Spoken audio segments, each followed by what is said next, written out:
Hi மக்களே. இன்றைக்கி வந்து எங்கே வந்திருக்கோம் அப்படின்னு சொன்னீங்கன்னா, எங்கள் குளித்தரையில் உள்ள வாவுவெளி பொருட்காட்சி பார்க்க தான் வந்தோம். பொருட்காட்சியில் என்னென்ன இருந்து அப்படின்னு சொல்லி நீங்களும் பாருங்கள் சரியா. நான் பார்த்ததெல்லாம் உங்கள்கிட்டையும் காமிச்சு தரேன்.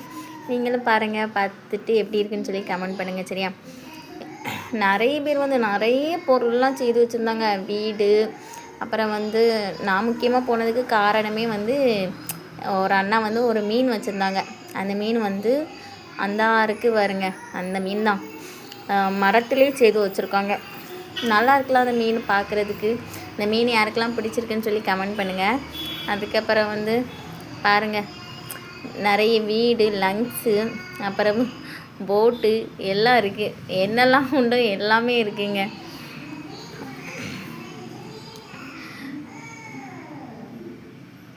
அப்புறம் வந்து என்ன இருந்துச்சு, ஒரு பஸ்ஸும் ஒரு லாரியும் இருந்துச்சுங்க. அந்த பஸ்ஸும் லாரியும் எனக்கு நல்லா பிடிச்சிருந்து. பாருங்கள், இன்னும் நிறைய வண்டிலாம் இருக்குது பாருங்கள். அங்கே பாருங்கள், கிட்டாச்சி, அப்புறம் டிம்போ, என்னதெல்லாமும் இருக்குது. ஆனால் அந்த பஸ்ஸும் லாரியும் நல்லா இருந்துச்சு. என் பையன்லாம் வந்திருந்தா எனக்கு அது வேணும்னு சொல்லிவிட்டு அதிலே நின்று அழுதுட்டு நிற்பான். நல்ல வேளை அவன் உள்ளே வரல. நானும் பொண்ணும் மட்டும்தான் போனோம். பாருங்கள், இந்த இருக்குது பாருங்கள், லாரியும் பஸ்ஸும் நல்லா இருக்கலாம். அடுத்து வந்து இந்த சிவன் சாமி இருந்தாங்க. அதனால் இவங்களே பார்த்துட்டு அப்படியே வந்தோம். இவங்க யாருன்னே எனக்கு தெரியலைங்க. பார்க்குறதுக்கு பாருங்கள் சமந்தா மாதிரி இருக்குது. நானும் என்னடா சமந்தாவெல்லாம் செய்து வச்சுருக்காங்கன்னு பார்த்தேன். இது யாருன்னு சொல்லி தெரிஞ்சால் நீங்கள் வந்து கமெண்டில் சொல்லுங்கள் இது யாருன்னு. அதுக்கப்புறம் கீழே வந்து நிறைய பிக்சர்ஸ் எல்லாம் வரைஞ்சி நிறைய ட்ராயிங்ஸு எல்லாமே வச்சுருந்தாங்க. அதுக்கப்புறம் இங்கே பாருங்கள், இவர் தான் நம்ம ஆள். எங்கள் கிளாஸில் வந்து எங்கள் பெஞ்சு பக்கத்துலேயே இருப்பார் இவர். அவரை பார்த்துட்டு அந்த ஞாபகம் தான் வந்துச்சு. அதுக்கப்புறம் வந்து நிறைய இதெல்லாம் வச்சுருந்தாங்க குப்பிக்குள்ளே. என்னது ஓவரி, அப்புறம் வந்து பிளாசண்டா அப்படி சொல்லி நிறைய வச்சுருந்தாங்க.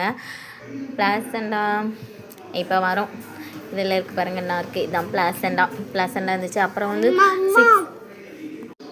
அப்புறம் வந்து பிளாசண்டா பார்த்தீங்களா. அப்புறம் இங்கே பாருங்கள், சின்ன குட்டி பாப்பா இருந்துச்சுங்க. குட்டி குட்டி பாப்பாலாம் இருந்துச்சு.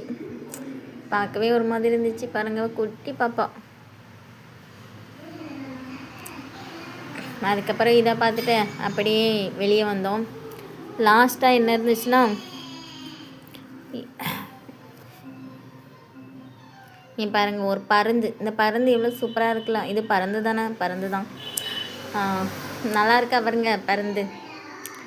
இதையும் போய் ஒரு வீடியோ எடுத்தாச்சு. அப்புறம் வந்து அங்கே இருந்த விளையாட்டு போட்டிகள் அதெல்லாம் கொஞ்சம் எடுத்து போட்டாச்சு சரியா. எப்படி இருக்குது அப்படின்னு சொல்லுங்கள். எங்கள் ஒரு வாவுவெளி. அப்புறம் லாஸ்ட்டாக நாங்களும் ஸ்வீட் கடைக்கு வந்தாச்சுங்க. ஸ்வீட் கடையில் பாருங்கள், அந்த அண்ணா வந்து சுட சுட தேன்குழல் போட்டு வச்சுட்டே இருக்காங்க. எங்கள் ஊர் ஸ்பெஷல் தேன்குழலாங்க. நாங்களும் ஸ்வீட்லாம் வாங்கிட்டு வீட்டுக்கு வந்துட்டோம். வீடியோ எப்படி இருந்துன்னு கமெண்ட் பண்ணுங்கள்.